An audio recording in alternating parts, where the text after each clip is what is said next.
داستان امیر حمزہ میں ہر کہانی کئی کارناموں پر مشتمل ہوتی ہے اور ہر کارنامہ امیر حمزہ کی بہادری، عقل اور عزم کی عکاسی کرتا ہے۔ اگر ہم ایک تخلیقاتی چوتھی کہانی کے پہلے کارنامے کی بات کریں تو یہاں ایک خیالی بیان پیش کیا گیا ہے۔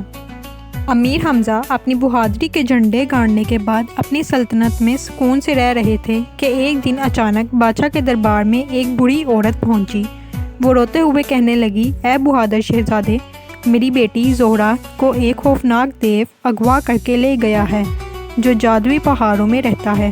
میں بے بس ہوں اور صرف آپ ہی اسے بچا سکتے ہیں۔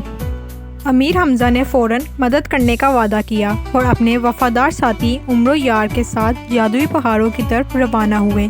راستے میں انہیں کئی مشکلات کا سامنا کرنا پڑا۔ جنگل میں جادوئی جانوروں نے ان پر حملہ کیا، لیکن امیر حمزہ کی تلوار اور عمرو کے زر وقف نے انہیں بچا لیا۔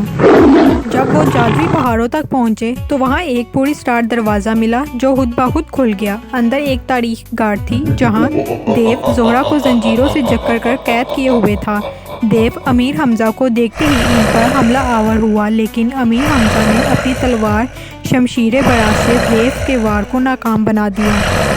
ایک شدید جنگ کے بعد امیر حمزہ نے دیو کو شکست دے دی اور زہرہ کو آزاد کروا لیا۔ زہرہ نے ان کا شکریہ ادا کیا اور کہا، آپ کی بہادری نے نہ صرف مجھے بچایا بلکہ دیو کے خوف سے آزاد کر کے اس علاقے کے لوگوں کو بھی نجات دے دی ہے۔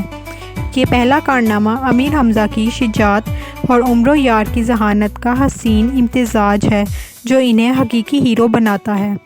آپ کو کہانی کیسی لگی مجھے کمنٹس میں ضرور بتائیں اور میرے چینل کو سبسکرائب کر دیں تاکہ آنے والی ویڈیو آپ تک پہنچ سکے۔ شکریہ۔